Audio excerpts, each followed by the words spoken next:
Hello, friends, this is Nitin, and I welcome you to my startup podcast channel, Jazair Audio, where we share real stories with real learnings. So my guest speaker today is Mr. Dhruv Nath. Dhruv is the professor in MDI and an influential angel investor as well as the director of Lead Angels Network. Dhruv is also the co-author of best-selling book Funding Your Startups and Other Nightmares, which has been hot selling in the market. And Dhruv predominantly will be talking to us on how the early stage startups can become investor ready. That is ready for funding. Hi Dhruv, welcome to Jazair Radio and thank you for talking to us. Thanks so much. My pleasure. So let me start with the first question and inarguably in everybody's mind. Why over 90% of the early stage startup they never get funded? Okay, that's a very interesting question. I think the founder must realize that the investor has a choice. See, the founder has one baby, okay, and like all young parents with a baby, they believe their baby is the best in the world and everybody must believe that, right? But that's not true because that baby is competing for funding with a huge number of other babies, and ultimately the investors, they have a restriction of funds. They can't invest in every company. So most founders, they haven't really studied their business enough. Okay, for instance, many of their businesses that they come up with, they are non-scalable, which means they cannot grow to beyond a certain size, in which case the investor is not interested. Or in many cases, they find that they have no real revenue model and they hope that, once they've got enough customers who are free customers, Right. somewhere they will pick up revenue through maybe advertising or whatever else. But the investor is not satisfied with that, right? Or I give you one very simple example. You have this urban company which does repair Yeah. at home. So I have come across a large number of founders who come and said, we are doing this, we are getting repairs done at home, Yeah. and we'll do it far better than urban company. Fundamental question we ask them is, how are you better? Can you explain why? Sir, our quality, our level of satisfaction will be better. Yeah. We ask them how. They don't have an answer.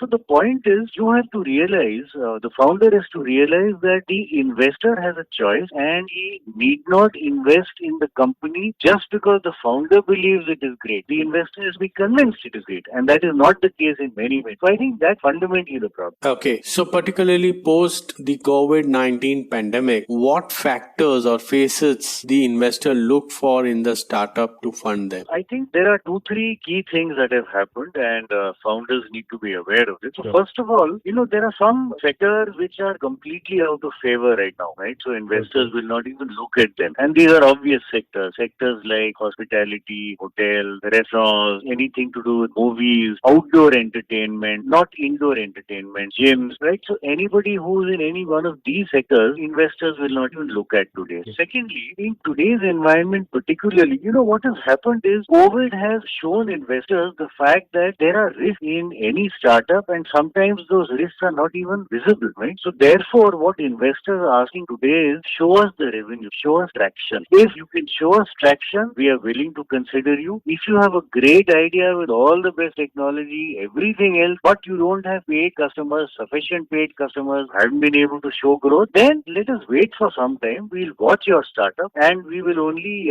invest later on once you've proven yourself. So traction becomes extremely important. I think the third big thing that has happened, and I'll take a story just to share that, is, this COVID pandemic has actually become a mean for investors to separate the men from the boys. So Okay. there are lots of these founders who said, given the pandemic, my God, I cannot do anything. I'll just wait this out. Let me see what to do. Mar gaya, and so on. Mm-hmm. Investors do not like founders like that. Investors like founders who fight. They fight, somehow try and survive, and therefore last out through the pandemic. So one very simple example, there is a company that I have been spending time with. It's an agri-tech company. So basically what they do is they are into organic food. Okay. So they pick up organic produce, organic vegetable and fruit from Himachal, and they transport it to Delhi, and then they sell it in Delhi. Right. And a lot of people today are very interested in organic and natural food, so they have a large market size. Now, once the pandemic happened? Unfortunately, all the supply chain from Himachal Delhi snapped. Yeah. So these guys, their business was completely killed. Now, one option was they would have said, okay, we will wait till the pandemic lasts out. Instead, what they did was they said, no, we're going to fight. So what they said was, okay, we can't get organic food, but even the local farmers in Delhi and nearby who supply non-organic stuff, even they have not been able to supply to retail outlets. So what we will do is we will pivot our business model for the time being temporarily, pick up the stuff from here and sell it locally, right? So they actually survived through this period, and the retailers realized that these guys were in it for the long haul. They were reliable guys. So now that the Himachal supply chain is coming back, retailers are very, very keen on these guys. So, that's an example of a founder who said, boss, I will not give up in this pandemic. I will pivot. I will last out. And investors look for such fighters because, you'll always have problems. Yeah. Today it's a pandemic. Tomorrow it will be some other crisis. So the investor always wants to look for founders who are willing to fight it out, who are willing to survive. So I think that's the key third thing that investors are looking for in this period. Great. So to summarize, we can say it's the team first, then comes the market along with its business model, and finally the traction. Absolutely. In fact, at early stages, it is very difficult to figure out whether the startup is likely to do well or not. Yeah. So in the early stages, people look at the founder. Boss, if we have a good founder, even if it's in trouble, he will pivot the business model to ensure that he succeeds. Exactly. So we look at the founder even more than the Right. Okay. So Dhruv, can you share the stories of two startups which failed and the key reasons behind their failure? So let me share one or maybe two. First of all, and I won't name these companies, it's not fair. So there is an interesting company which came to us 2 months after Prime Minister Modi's Swachh Bharat Abhiyan. Now, these guys, when they came to us, they were a group of techies, very, very good, solid engineers. And they said, sir, we have come up with a waterless urinal. Now, we were extremely excited as investors because, the Prime Minister has said you need to build 1-2 crore toilet. But where is the water? Where will the toilet get clean? Now, here was a solution where they said we don't need water, right? It will be a waterless urinal. We were extremely excited. Yeah. And then we asked him, I said, look, how will you sell this? How will you market this? Oh, sir, we'll appoint distributor. Wonderful, great. So we studied this in greater detail and then we asked them to come back in 1 month to finalize. They came back in 1 month and we asked them, look, have you appointed the distributors? No, sir, but now we are working on even more exciting. We are working on a female equivalent of the same. Suddenly, the enthusiasm of the investors plummeted. Okay. Because here were guys, they had such a great thing going, but they had fallen in love with their own product. And incidentally, this is a very common thing which happens with techies. They are techies, they create a great design, but they have no business sense. Right. We said, boss, just go out, run, grab the market before you get other people coming in with something similar. So, one of the fundamental reasons why a lot of these startups fail is that they're created by techies, tech guys who don't have a business sense. You must remember, ultimately it's not a tech thing, it's a business. You have to run a business. If you don't have business sense, please get yourself a co-founder, somebody you trust, somebody who you can work with, who has business sense, so jointly you can do it. So I think this is one big reason why startups fail. So there's another example, and I will call this startup WedGift, although that's not the real name. Okay. So, the interesting thing is that in the Western world, as you're aware, there is this concept of wedding gift registries. Yes. When a couple get married, who decides what gift the couple gets? It is not the couple, it is the guest. And very often you get the same gift, 10 copies, 5 copies, absolutely useless. Yeah. And finally the couple has to send it out to other couples on their wedding. So it's a meaningless exercise. So in the US and the UK and many foreign countries, what they do is the couple create a list of things that they would like as gifts. And these are put up on websites which are really wedding gift registries. So once you put that up, you send an e-card to your friends when you're inviting them. And the e-card will contain one clickable icon, and that icon will lead you to the wedding gift registry. So the guest can see what gift this couple really wanted. Guests can then select out of these gifts. And therefore, the couple gets what they want, and hopefully only one copy of what they want. It's a great concept. And not very popular in India, just about starting. So this particular founder decided that, this is a great concept to bring to the country, to India. So we were also interested. The problem here was, because it was a small setup, so what would happen is the guest first would go through the registry, decide which gift he or she wanted to buy, and then pay for the gift, buy it online on the same gift registry, and it would be gift wrapped and delivered to the married couple. Right? Now, the problem is this was a fairly small setup, and therefore the prices that these people could manage on the website of these gifts were much higher than the prices of the same gifts on Amazon. Now you see the problem. So what guests used to do very simply is they would go to the site, figure out what the couple wanted, then go to Amazon and buy the same thing at 30% discount. The problem is these guys had actually what we call no entry barrier, which means there was no way to prevent another competitor to compete with them. So they actually had no business model. It was only a discovery platform. There was no revenue model. So entry barrier here was the fundamental problem. So you have a lot of similar cases, but basically I find that most of these founders who have failed have not really thought through this. I think that's the key. You need to think through the business, preferably with an outsider, maybe a mentor who can see it dispassionate, because you will be very, very passionately involved. You may not be able to see it dispassionate. So I think that's very, very important. Interesting stories. So how can startups be really funding or investment ready? So I will give you 10 things. We've just written a book called Funding a Startup and Other Nightmares. I have written it jointly along with Sushanto Mitra. Now, in this book, based on the past many, many years we have spent in evaluating startup, we have come up with a framework which seems to be something that successful startup founders follow, and the failures do not follow that framework, right? So I will suggest a framework here. The framework is what I call persistent, PERSISTENT.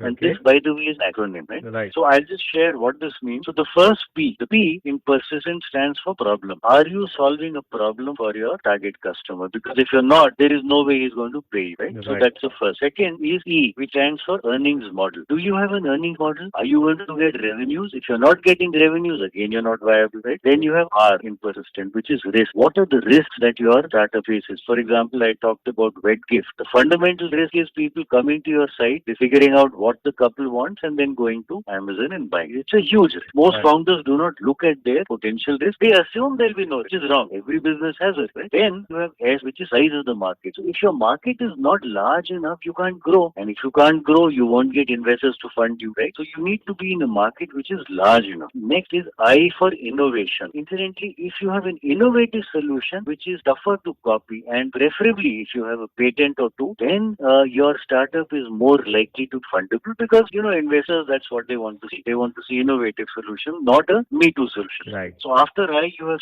scalability. You may have a large enough market, but even in that large market, can you scale up rapid? Because if you don't, the other guy with a little more money will scale up faster than you, and he'll keep. Right. Then you have T. T stands for team, which is essentially the founder and the next level. And that's very, very important. If you go back to the example of the waterless urinal, we don't want pure techies. We don't want people who don't understand risk. We don't want people who are not passionate about their startup, right? So T becomes extremely important. Then you have E, which is entry barrier, which is what we had a problem with in the case of wet gift. Then is N, which is if your market size is large, but it's very crowded, then you identify a niche, a large enough niche within that market, right? So, for instance, there are lots and lots of sites which are into travel. But there are a few guys who said we'll not go into generic travel. Instead, we will go into only boutique hotels and boutique resort and homestays. Now, that's a niche, but it's a large enough, and therefore they're not really competing with the Make My Trips and the Yatras and the Goa Bibos of the world. Right? So that's niche. And the final thing is what we call traction, which is the culmination of all the other percent. Because if all these are okay, show me the proof. Show me the fact that you're actually getting revenue, you're getting customers, you're getting repeat customers, and the number of customers is growing. Right? So persistent is the framework. And by the way, we have not created this. We have evolved this from all the successes and failures that we have seen. So which is why we suggest that any founder who has a startup, evaluate his startup within this frame. I will give you one final 11 point. Persistent is an acronym, but in addition, the English word persistent is what the founder has. Because when you have a startup, you'll have all kinds of problems. You'll have competition coming up, you'll have RBI coming up with new regulations, SEBI or the Ministry of Corporate Affairs will have new issues, the Finance Ministry will come up with an angel tax, all kinds of issues you'll have. You have to persist, you have to be patient. Because if you're not persistent, then unfortunately entrepreneurship is not for you. Take up a good job, get a decent salary, get it at the end of the month. But if you have to be an entrepreneur, a successful founder, founder, you have to be very, very solid person. It's awesome framework. So Dhruv, can you share about your book, Funding Your Startup and Other Nightmares? I mean, its journey and the success story. I have been in this field of startups and funding startups for about 6, 7 years now, and my colleague, who is my co-author, he's been in this for about 25 years. What we've realized over time is a few things. First of all, most founders have no clue about funding. No clue. Absolutely no clue. They have no idea what a term sheet is. They have no idea what shareholder agreement is. They have no idea what the investor is looking for. They have no idea what it means to create a pitch to the investor. So funding is a subject which is actually fairly alien to most founders. Many of them understand their product, many of them understand their business, but they have no clue about funding. Right? So we looked around, are there books available on the subject of funding startups? So there were very few, especially in the Indian context. Right? So there are books on startups, but not on funding. So that was step one. We said, okay, let us focus on this. Second, even the books that are available, the problem is, who will they talk about? They will talk about Flipkart, they will talk about Byju's, they will talk about Ola Cabs, they will talk about Grofers, about Oyo Rooms, the huge guys who perhaps were startup maybe 10 years back, 20 years back. But today, your startup founder who's struggling cannot identify with them. Right? Yeah. So, I'll give you a parallel. If you want to get into the movie industry, it's a great idea to learn from Shah Rukh Khan, but you must also learn from the guy who came in maybe 1 year back and is still struggling. Yeah. Because he is the guy who you can identify, and he's the guy who can really teach you, right? So what we decided was that we go talk about the Chotu startup, those who are maybe at 1 crore or 2 crores in terms of turnover, who started typically 2 years, 3 years back, and who you can identify with, right? And nobody talks about these guys, because these are not those huge unicorns who everybody worships. Therefore, nobody talks about them, right? So secondly, we decided on this. Thirdly, equally important, we said, look, not only can you learn from success stories, but it's probably even more important to learn from failure. So again, I'll go back to the Shah Rukh Khan example, right? It's good to learn from the guy who, made it as an actor, but it's even more important to learn from the guy who came from the villages of Punjab, tried his hand at acting, failed, went back to his village, because you can learn from him what not to do, So what we decided was we will have enough stories about successes, and we will also have enough stories about failure, and all these stories we will analyze through the framework of persistence. So at the end of the book, the founder tries and gets to know that, look, persistence is the right model to follow, because the failures typically have not followed one or two of those in it, and these successful guys have actually followed. Yeah. In addition, what we said was, not only do we have all this, we also have interviews with the guys. So you get the other point of view also. So, we've got Sanjeev Dikchandani, who is the founder of Naukri.com. So he has actually written the foreword. He's given his piece of advice. We have Deep Kalra, who's the founder of Make My Trip. He has given his pieces of advice. We have Dinesh Agarwal, who's the founder of India Mart. We have Yashish Dahiya, who's the founder of Policy Bazaar. So we also have these huge big guys who've given their opinion. So all in all, it's a book which authors believe it's unique, and we have found that founders have benefited solidly. It's available on Amazon. Obviously, a lot of other shops. By the way, this is not only meant for founders, it's meant for potential founders. So a lot of students who want to become founders. With this, we have reached at the end of this podcast. Thank you so much, Dhruvji, for sharing great insights with the ecosystem, and it was a pleasure to have you on Desire Audio. And our best wishes for your book, Funding Your Startup. May it continue to be a roaring success story. Thank you, and all the best. Lastly, I want to thank all the listeners who took their valuable time to listen to this podcast. Keep rocking, be safe, and don't forget to share.